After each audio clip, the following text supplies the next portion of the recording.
មានមិនត្រូវដូចដើរលើផ្លូវដែលបែកជាពីរផ្លូវមួយរីករាយផ្លូវមួយញោមញីដោយទុំពេញទេ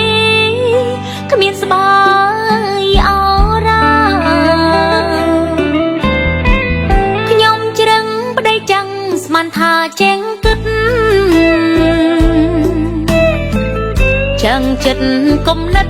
ក្រែងមិនសាវា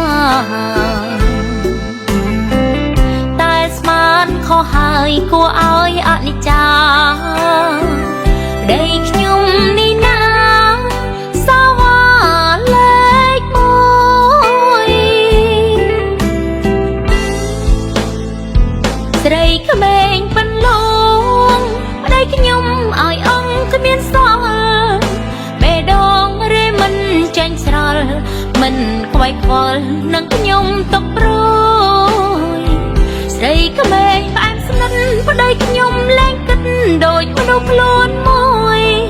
ដាច់យំបែកខ្នើយបែកគួយខ្ញុំដេកយំព្រួយស្ទើររាត្រីកុំនៅចង់ពីបើគ្មានគ្រាស្មង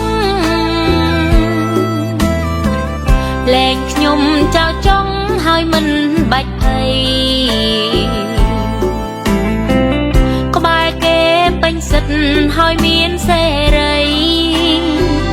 មិនបាញ់លោកលៃពេលជួបខ្ញុំទៀត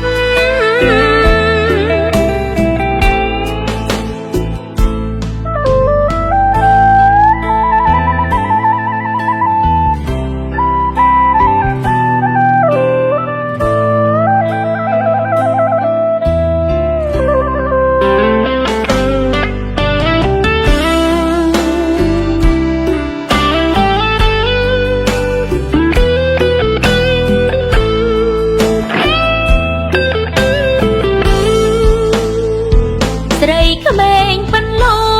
ងប្តីខ្ញុំឲ្យអង្គគ្មានសល់